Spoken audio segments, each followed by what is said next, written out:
Hey everyone, and welcome back to the Quackery, your friendly guide to Taylor's local government, where I turn the jargon into plain English and help you keep up with what's happening in your community. This time, we're taking a look at the Main Street Advisory Board meeting, happening Wednesday, October 15th at 5 p.m. inside Taylor City Hall, 400 Porter Street. The Main Street Advisory Board works to support downtown businesses, events, and preservation projects. Basically, everything that keeps our historic core vibrant and active.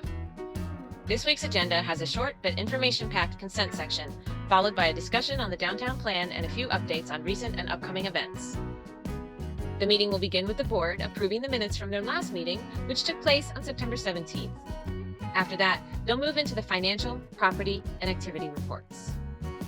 For the financial reports, the Main Street Program's General Fund account GL100-524 has an annual budget of just under $250,000. Specifically $249,529.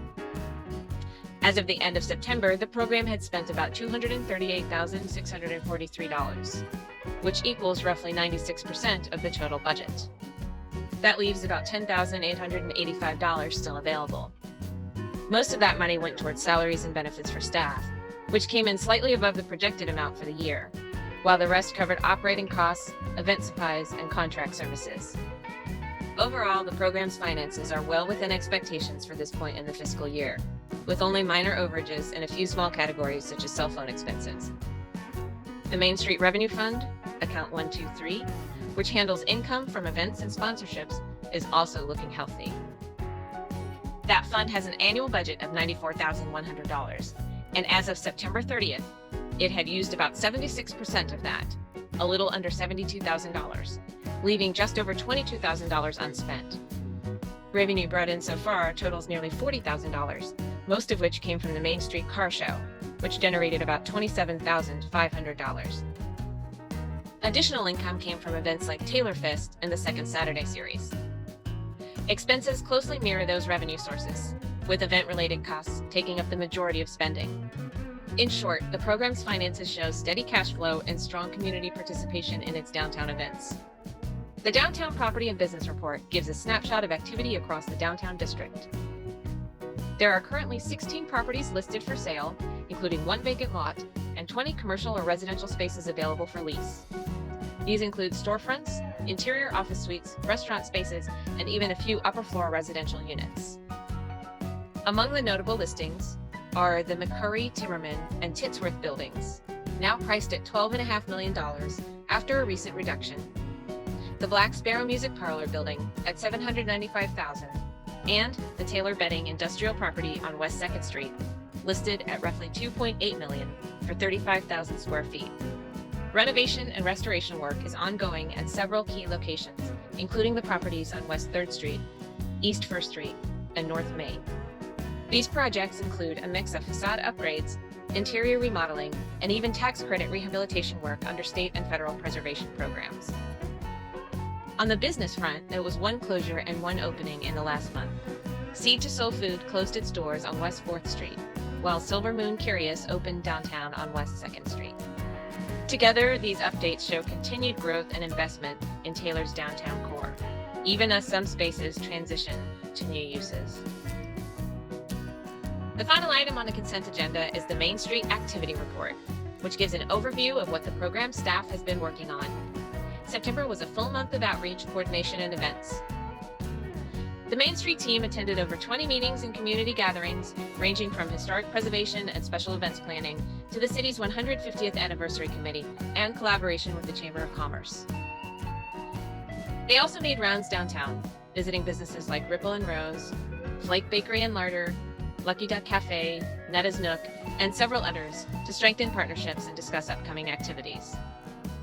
The report also highlights several major events from the past month, including the September 11th Memorial March and Remembrance Program, the monthly Second Saturday Walking Tour, the Ladies' Tea at the Moody Museum, and the city's first ever Margarita Mile, which brought out a strong crowd and positive feedback. Taylor was also featured as a film-friendly Texas location when an Amazon commercial filmed downtown on September 21st. Overall, the report reflects an active and engaged downtown team focused on both community relationships and event success. Under new business, the board will receive a presentation and hold a discussion on the downtown plan update. This plan is a long-term guide for how Taylor's downtown should continue to grow and evolve, including goals for preservation, development, design standards, and the balance between historic character and new investment. The update will help shape future decisions about streetscapes, parking, housing, and business recruitment in the downtown district. It's one of the key documents that ensures growth happens intentionally rather than by chance, keeping Taylor's Main Street recognizable and welcoming while allowing room for new opportunities. The continuing business section includes updates on several ongoing projects. The first is a report from the Main Street Car Show Committee, which will cover final preparations for the annual car show scheduled for Saturday, October 25th. This update will likely touch on vendor coordination, street closures, entertainment, and other event logistics.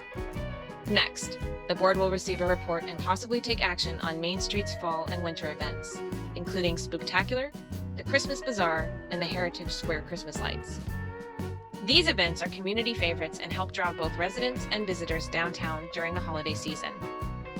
The discussion will focus on planning progress, volunteer needs, and any additional support the program may require from the city. Finally, the board will review and discuss the city's first ever Margarita Mile, which was held on September 20th. This conversation will serve as a post-event debrief to evaluate turnout, costs, feedback, and whether the event might become an annual feature of downtown programming. Based on the early buzz and participation, it's likely the board will consider keeping it on the calendar. And that wraps up the agenda for the Main Street Advisory Board meeting on Wednesday, October 15th at 5 p.m. inside Taylor City Hall, 400 Porter Street. Whether you're interested in local events, historic buildings, or the future of downtown Taylor, this meeting touches a little bit of all of it. This has been the Quackery, bringing transparency, one agenda at a time. Because the more we know, the more we show up. More ducks in the pond, more voices in the conversation.